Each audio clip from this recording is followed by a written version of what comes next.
Hello again. I took a few days off from posting. If you've been following along, you'd rightfully assume I'm very good at alchemizing energy and thinking positive no matter what life throws at me. However, sometimes my empathy and loving heart get bombarded with things that really bounce around on my head and upset me for longer than I'd like. I'm not mad though. It's one way I know I'm a good person. If certain things don't unsettle me at times, I'd be a shell of a person, empty. But I am so many things and everything that I need to be. I live my purpose. If there's ever a time that I feel others around me don't value me, I know what I bring to the table, and my worth is not measured by my bank account. To me, a person's value is in their heart, not their wallet. I've known wealthy people who are terrible people and poor people with priceless spirits. In my life, I've been both wealthy and struggling to survive. I've experienced happiness and sadness in both. Life truly is what you think of it. Then an unexpected ad or video pops up on social media and plants a seed in your mind that you can't let grow. For me, it's usually posted by an animal rescue and it's asking for donations or giving updates on some poor hurt animal. I experience all of the knee-jerk emotions that they intend: shock, sadness, hope, and anger. Those poor babies and the evil people who abuse them. I wish I could save them all. Like I mentioned in another video, I believe animals understand us. They lack the ability to speak to us in our language, but they do try to communicate. They want to give and receive love, and with that in mind, I'm always careful not to say anything negative about them in front of them. Not every animal is for me, and some are a few crayons short of a full box, as they say. But they still deserve love, and if you can't help them, we should never hurt them. We need a lot more compassion. Once the animals have my heart raw, something else comes along with a 1-2 punch and sinks me deep into sadness until I remember what I can do to change the energy. Videos of people playing the guitar and or singing, instant chills and memories. Private concerts have been a part of my life for decades, and some were literally life-saving or empowering.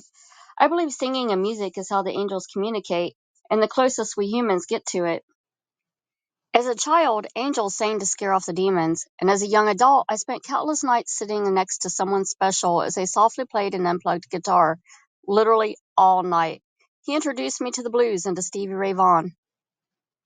A couple of years later, I'd go on a date to see a band, and my date would end up on the mic singing "There's No Sunshine When She's Gone." I had never heard that song before, and I had no idea my date could sing. It was amazing. My ex-husband has a deep singing voice, which he polished by singing in church and in a traveling group. He'd sing along to groups like the Cathedrals in the car, and his voice made my heart vibrate in my chest. I had a friend who was going to college for the production side of theater. That was when I fell in love with Les Miserables and Phantom of the Opera. I owned the Broadway soundtrack to both, and I used to sing along every word in the car.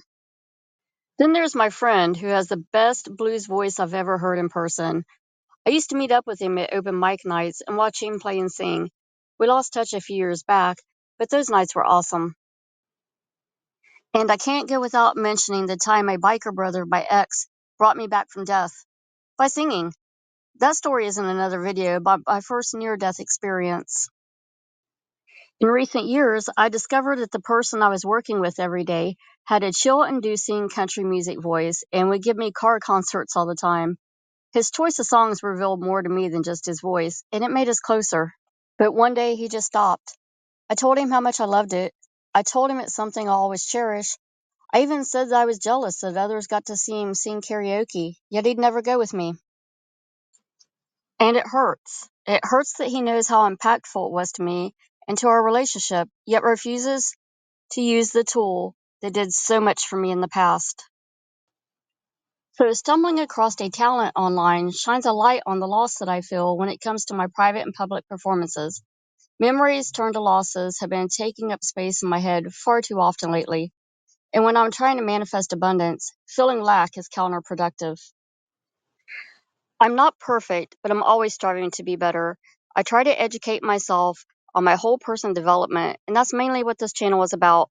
I share my struggles, victories, and lessons in hopes that someone else can realize that they're not alone.